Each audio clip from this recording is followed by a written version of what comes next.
Hello, and welcome to an Unconventional Guide to Success, where we are exploring concepts and discussing real life examples showing that the path isn't linear and the journey to success is self defined. My name is Linda Misegadis, And I'm Scott Montgomery. and we will be your guides. I do think that it's funny that isn't just the norm, right? It's funny that the Right. normal is to be stressed out, negative, grouchy, think everybody is just out to get you. To your point, you get cut off, you get angry. Somebody bumps into you in the grocery store, and you think like, oh, that was intentional. And it's really kind of funny that if we took what you just said and we took the approach in life to say that everything is coming from a good place and view it that way first, that we would find ourselves probably not so in less conflict. and Yes. and because again, most of the time you don't know what's going on in someone else's life, and now generally in traffic and that if you can think like, well, maybe there's something going on that's urgent. Yes. Instead of just Yes. immediately thinking that guy's just an asshole. You just think to yourself, gosh, maybe there's a reason why that person is driving erratically, and that it was directed at me. It wasn't a personal shot at me that this person did what they did. Well, 99% is not a personal shot. I'm going to take this opportunity to tell you a story that I think is really important here that I have firsthand experience on. And it's around a triathlon that I was disqualified from. And I wrote about it in the book. So I'll give you the cliff notes here today. But I was of good peak performance, having trained for a triathlon.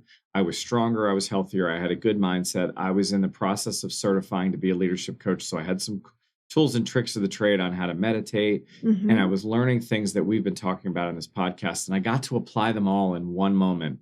When I was going through a water line, I had stretched out my back and taken both hands off the handlebars of my bike. Okay. And one of the officials pulled up next to me about 100 yards past that station and said, "You're disqualified. You endangered other bikers by not having control of your bike." I'd never heard of this rule. Nor did I really understand it was a possibility. And I had been training for 6 months. And that's basically the guy that just came in and cut me off on the highway, right? So it's the same sort of logic of how I would feel when I was like, whoa, I've been training. You can't DQ me. Who do you think you are? I'm an angry, mad, unreasonable guy now.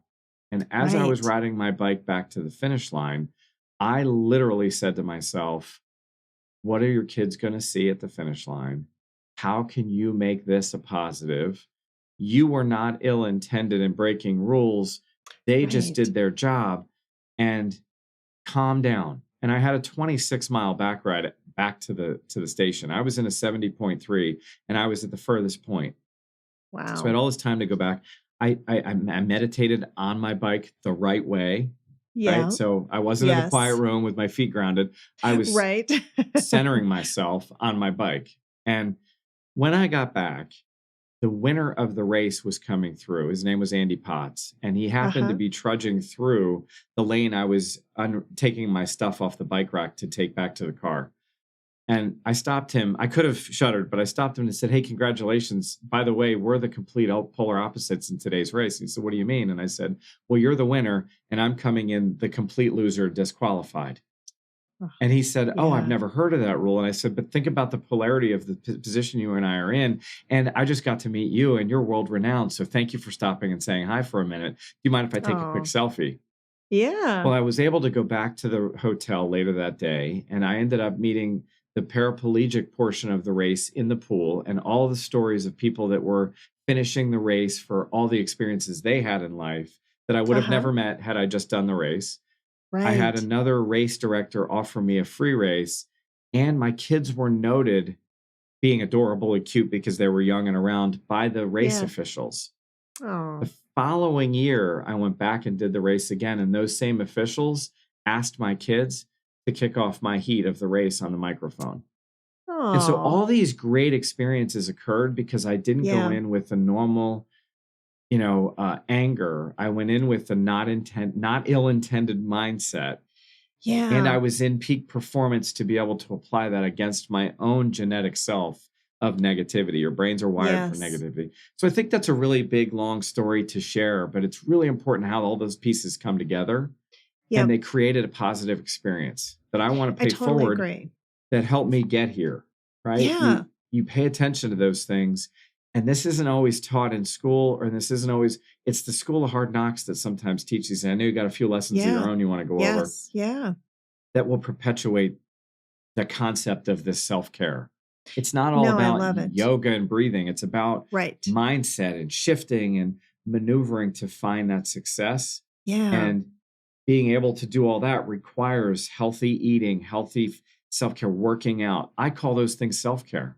Yes. Yes. No, I think it's so important. And I love and that is a great way to kind of bring it all home is that it's all of those little things, because eating healthy, again, you can view that as negative when people are saying, oh, well, you need to start eating junk food. And so you take that as a negative, where it's just that, no, you'll actually feel better when you eat better. I mean, because I find that with myself, right? When I get into bad habits of eating junk, or, especially like when I was traveling a lot, but, you just ate garbage all the time, and some of it was comfort, whatever psychological game you play with yourself, and I think it it's like to justify your behavior.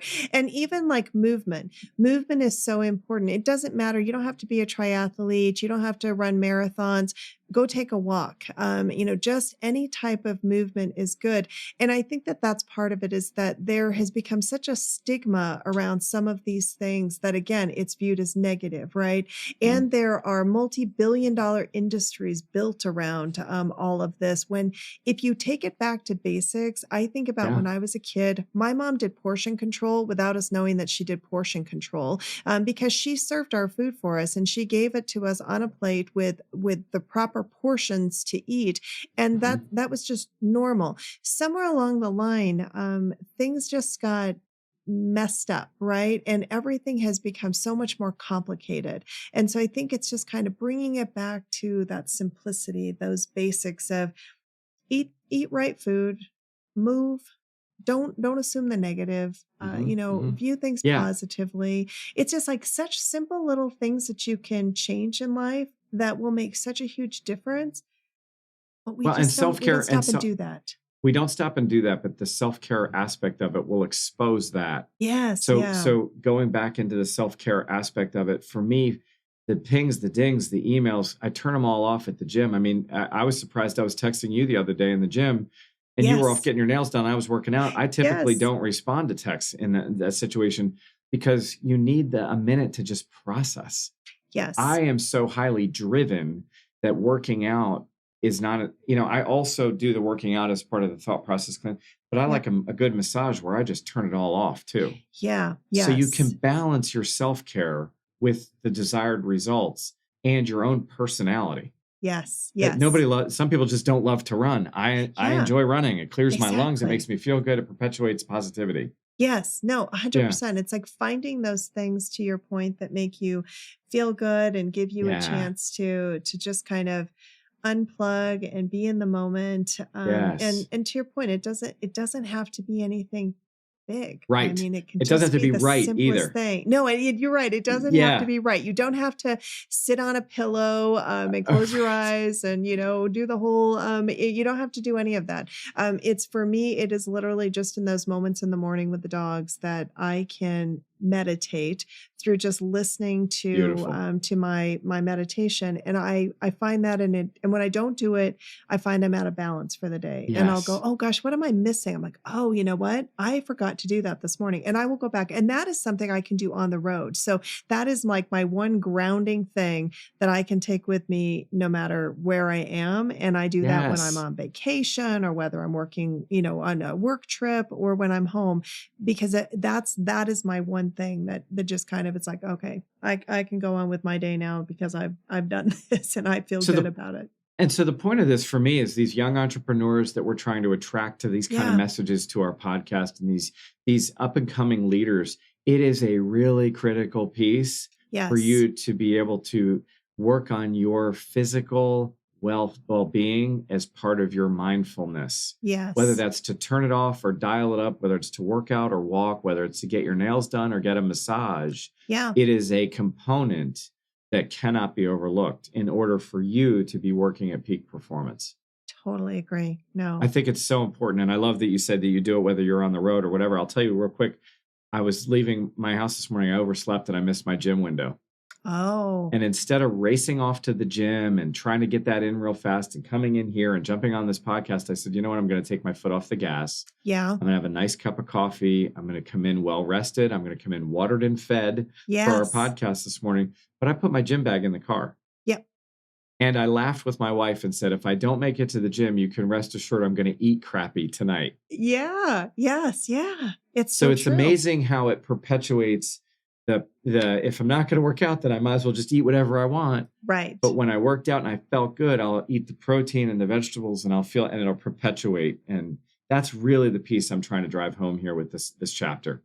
No, I like that. And it's to your point, you pivot, right? You pivoted this morning and you said, okay, I missed it. It doesn't mean that I have to just throw it out the window then and have my whole day go to shit, right? You're just are gonna say simply, I'll go to the gym later, but I am gonna go to the gym because if I don't go to the gym, it will upset the way that my brain operates for the day. And I think that is the important side of it, is that just because it's a routine or a pattern or a habit, if you miss it at the window that you normally do it, then you just do it later. But do it because it's important, again, because that's why it's a habit, a routine.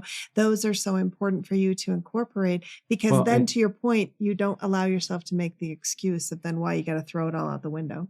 Well, I love that you said the same thing about walking your dogs. Maybe you didn't get to it this morning when we hang up here today. Maybe you're going to go get those dogs. You're going to get it in because your goal of self-care matters. Yes. Yeah. And I think that's really important because, I do think that happens so much with people in general, but I also think with as you're starting out, especially as you're young and you're kind of going into this, is that just because things go a little sideways, that doesn't mean you got to throw it all out, right?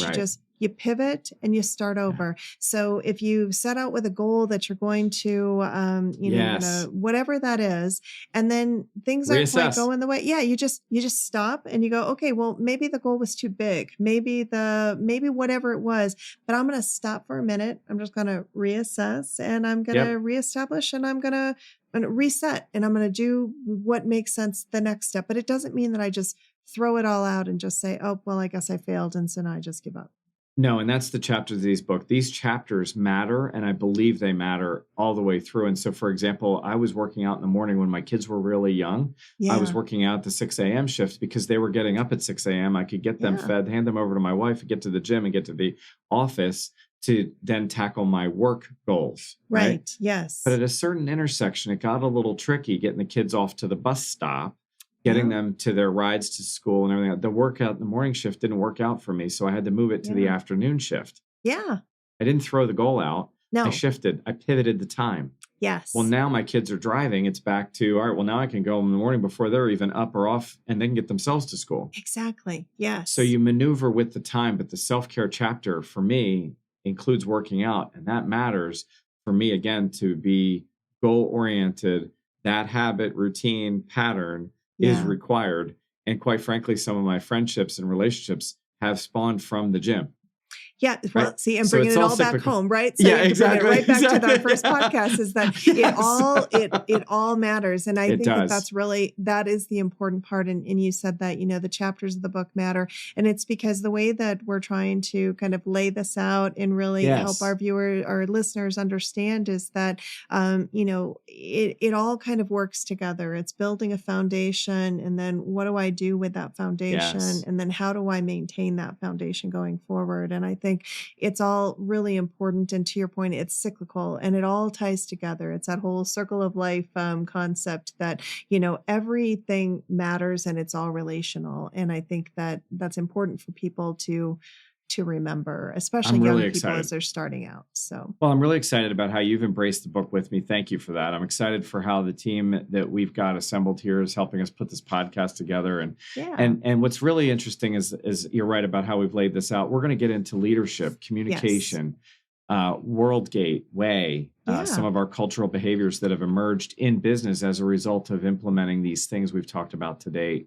So it'll be really exciting. And I'm really looking forward to getting into the WorldGate way and how this all kind of comes together in business itself. Yes, So I me really too. appreciate it. Me Yeah. too. I totally agree. We hope you enjoyed this episode of An Unconventional Guide to Success. In each episode, Scott and I will share experiences and relationships that have shaped us. Our next episode, we will discuss communication. The single biggest problem in communication is the illusion that it has taken place. George Bernard Shaw. An Unconventional Guide to Success is an inspirational, motivated series hosted by Scott Montgomery and Linda Misegadis, recorded on Riverside.fm. Music, editing, and production by Logan Misegadis. Check out Scott Montgomery's new book, How Did You Get Here, and all the helpful related materials at www.howdidyougетhere.com. Thank you for joining us on our journey. If you would like to reach out to us, our contact information is in the show notes. At the end of each episode, we would like to leave you with a few questions offered to guide you in your personal exploration of how relationships and experiences are building your success. Take time to reflect and write about what arises. What are your self-care practices? What can you do to focus on self?